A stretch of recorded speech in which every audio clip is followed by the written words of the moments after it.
Olá, vamos retomar nossos vídeos e nossas gravações sobre escatologia, pensando agora um pouquinho sobre o sermão profético de Jesus.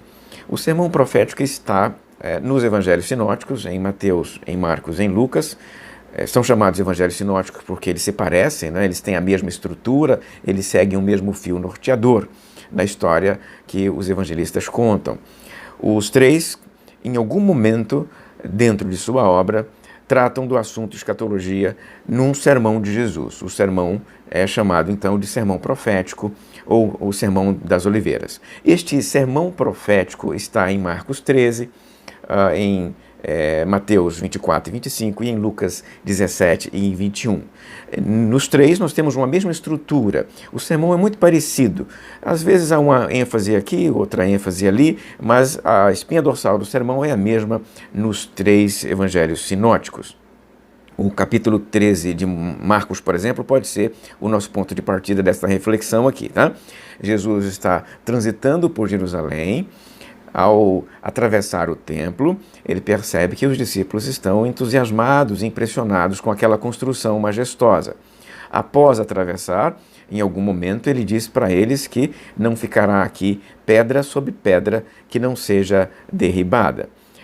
Então os discípulos devem ter ficado com aquele negócio na cabeça, aquela preocupação, aquela ansiedade, aquela frase de Jesus martelando ali na imaginação deles, até que em algum momento eles param, os discípulos se aproximam de Jesus e eles fazem para Jesus duas perguntas. São duas questões aqui trabalhadas do sermão profético de Jesus. A primeira pergunta é: quando acontecerão estas coisas? Estas coisas aqui é referência à palavra de Jesus, há pouco tempo atrás, de que não ficará aqui pedra sobre pedra que não seja derribada. Quando isto acontecerá? É a primeira pergunta que os discípulos fizeram para Jesus. E a segunda pergunta é: quando será o final dos tempos e a tua volta? Os discípulos, ao fazerem as duas perguntas desse jeito, estão associando a destruição do templo com a volta de Jesus, porque eles fizeram as perguntas somadas, né? Jesus responde às questões dos discípulos e ele faz isso por meio de uma reflexão baseada no livro de Daniel. É interessante perceber aqui, você perceberá isso com alguma tranquilidade, que o sermão profético de Jesus faz diversas referências a Daniel. Há diversos momentos em que Daniel está presente no sermão profético, temas de Daniel, citações explícitas de Daniel, personagens de Daniel aparecem aqui no sermão profético de Jesus. Algumas pessoas costumam dizer que o sermão profético é uma reflexão sobre o livro de Daniel. Então veja só, Jesus trata do tema do fim do mundo olhando para o livro de Daniel. E ele traz do livro de Daniel basicamente duas questões. A primeira questão é para responder à pergunta: quando acontecerão estas coisas, ou seja, a destruição do templo, e neste sentido ele traz de Daniel aquilo que aparece lá como a abominação desoladora ou a abominação das abominações. Em Daniel é uma referência à destruição do templo, ou à invasão do templo, à profanação do templo, né? Aquilo que está lá em Daniel aconteceu durante o período dos Macabeus.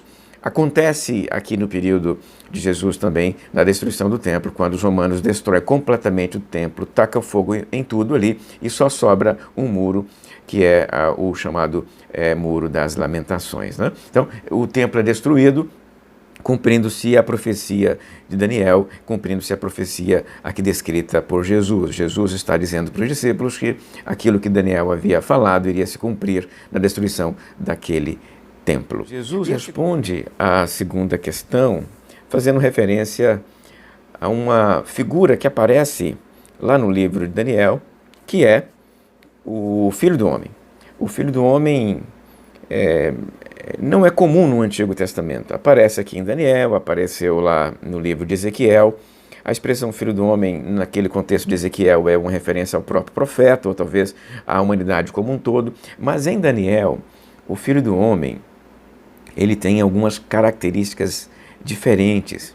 Em Daniel, o Filho do Homem é um personagem sobrenatural, está à destra de Deus, ele tem poder, ele é mais do que um homem, né? Então, a expressão filho do homem, no livro de Daniel, não é uma referência pura e simplesmente a uma figura humana.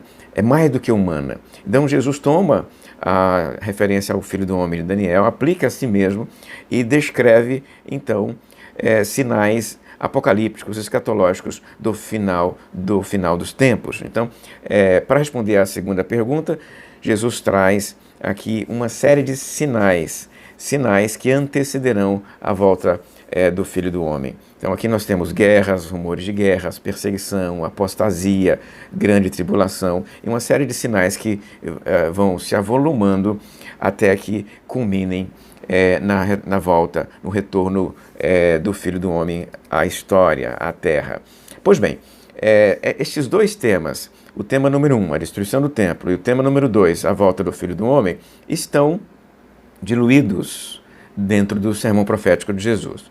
É importante, para fazer a leitura, tentar encontrar o que no sermão profético é referência à destruição do templo e o que é referência à volta do Filho do Homem, para separar, para não confundir as duas coisas, porque em alguns momentos nós podemos estar lendo referência à destruição do templo e aplicando a volta de Jesus, ou então lendo referências à volta de Jesus aplicando a destruição do templo, e essas coisas certamente trazem muita confusão. É importante separar. Em algum momento eu vou tentar separar isso para você que me ouve, item por item, versículo por versículo, pedaço por pedaço, e assim construir uma espécie de diagrama de leitura do sermão profético de Jesus. Acho que dá para continuar falando mais sobre o sermão profético no próximo vídeo, dá para conversarmos mais sobre isso, mas fica por uma próxima oportunidade. Minha palavra para você aqui agora é para você se inscrever, se você ainda não é inscrito, compartilhar esse vídeo com os seus amigos, aqueles que gostam desta mesma temática, e dialogar comigo, conversar comigo aí embaixo nos comentários, se você concorda com essa minha fala, se você não concorda, se você tem uma outra sugestão. Vamos conversar sobre este assunto e assim nós nos encontramos numa próxima oportunidade. Até lá, se Deus quiser.